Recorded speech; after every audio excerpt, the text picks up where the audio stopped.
The city is headed for a disaster of biblical proportions. What means it's Old Testament in there. Real wrath of God type stuff. Fire, brimstone, up in the sky, rivers and seas, oil, 40 inches of darkness, earthquakes, volcanoes, human sacrifice, dogs and cats living together. That's terror.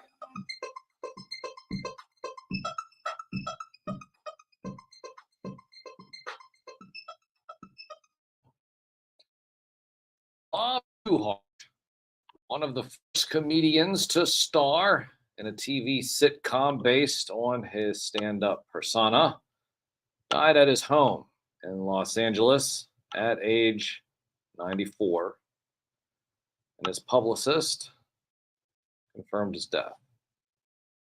The stammering Midwesterner, known for his self-depreciating manner and starchy wit, had a gift for making audiences think he was always just playing himself. And at times, that was almost true. He once said Dr. Robert Hartley, his popular 1970s role on The Bob Newhart Show, was 85% him and 15% TV character. Behind the low-key facade, Bob was a student of comedy who dissected jokes to figure out why they worked and wove sharp observations about life's absurdities into his humor. A career spanning 60 years included several TV series, including 5 self-styled comedy shows that used his name as its calling card. More than a dozen film credits include Hell is for Heroes, opposite of Steve McQueen, Catch-22, First Family, and Elf. As a performer, he played off his image as a guy who might have memorized the tax code, a short man with a hairline that started retreating when he was 15. His halting speech became part of his brand, but he insisted it was never intentional. When I first performed, I didn't study all the working comedians and say, there is nobody stammering out there. What a great opportunity. As he wrote that in his memoir in 2006, titled, I Shouldn't Even Be Doing This. Truly, that's the way that I talk.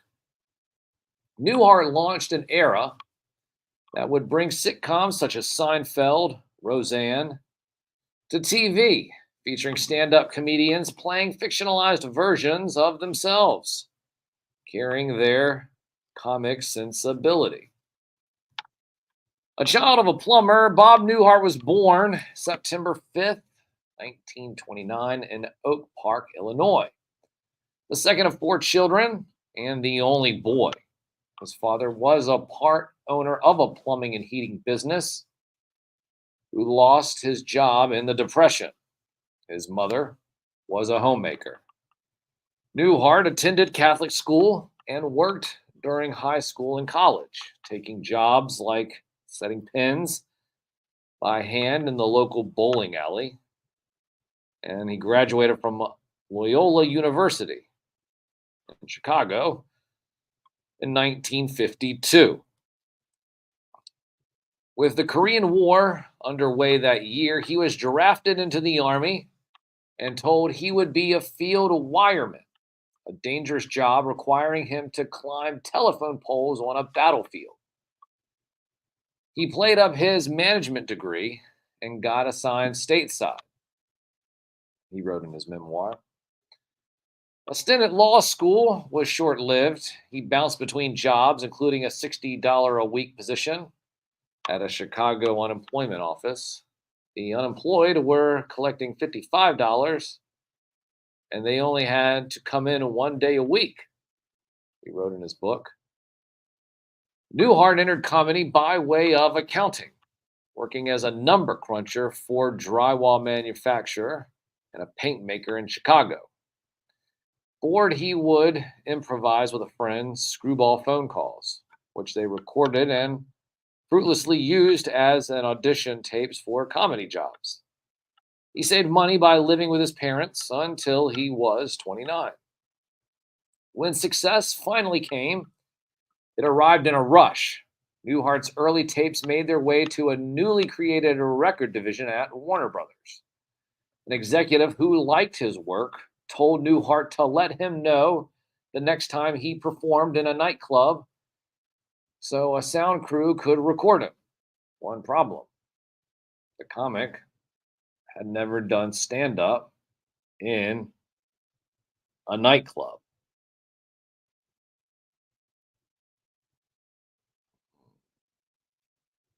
Well, 5 months later, he was performing for 2 weeks at the Thailand's Motor Inn in Houston on his first evening. He ran out of material and asked the audience what jokes they would like to hear again.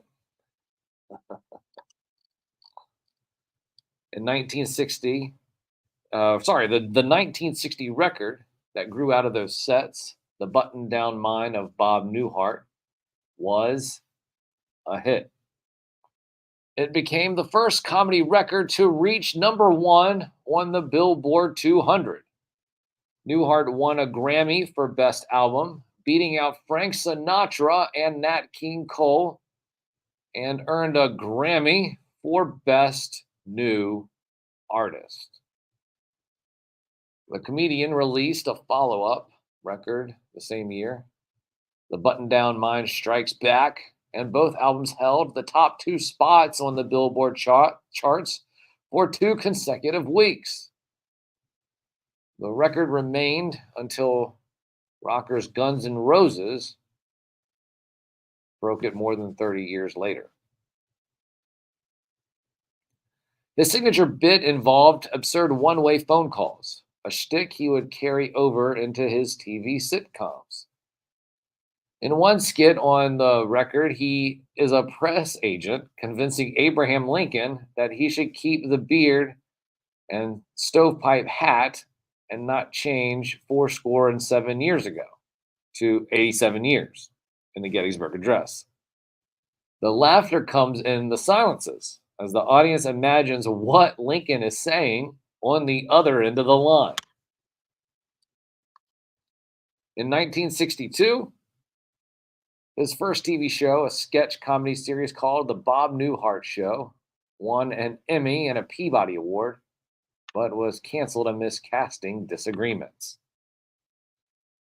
A subversive Mr. PG. Newhart craved a steady job after years on the road performing stand-up. A new Bob Newhart Show this time, a sitcom, made its debut in 1972. Though he was known as a clean comic, Mr. PG, he once wrote, referring to the film rating for parental guidance suggested. The show about a Chicago psychologist was slyly subversive. It ventured not only into tricky comic waters around mental health, but also into the couple's bedroom. In the show, shot with an audience, he and Susan Planchette are married and unapologetically without children, a subject they rarely broach as they focus on their careers and each other. The 6-year series was one of the first to show a couple sleeping in the same bed. Newhart didn't like the idea of using precarious child characters, considering them the source of unearned laughs. When producers pitched the idea of a baby storyline, he read the script and asked, "Who are you going to get to play the part of Bob?" In 1982, a decade after his first sitcom, Newhart returned with another Newhart, featuring him as Dick Loudon, an innkeeper surrounded by a crew of kooky locals in a small town, Vermont. The show might be best known for how it ended in 1990. Newhart gets hit in the head by a golf ball, wakes up next to Plachette, and realizes the whole series was just a dream. He said the twist was the idea of his wife, Ginny Newhart. Not all of his sitcoms were successful. Bob with the actor as a cartoonist lasted a year in the early 1990s, and returned in the late 1990s. And George and Leo also ran for just a year with Newhart as a mild bookstore owner, George Snooty. In 2013, Newhart won his only Emmy as a performer for his guest spot on The Big Bang Theory. He continued to perform stand-up into his 90s. Newhart had 4 children with his wife, Jenny Newhart. In 2002, the comedian was awarded the Mark Twain Prize for American humor. "We have a saying," he told the audience. "You can take the boy out of accounting, but you can't take the accounting out of the boy." He waited a beat. It's not a very funny saying. Bob Newhart passed away, dies at the age of 94, who brought an understated comic style to TV sitcoms, which then ushered in a brand of his own, using his own name, and ushering in an era of blockbuster shows with other comedians who would use their own name. Broadcasting live from the University of Richmond, you're listening to 90.1 FM.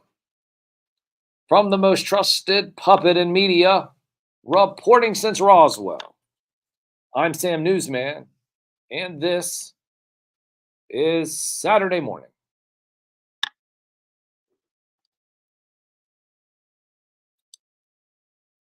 Shout Factory TV, changing the...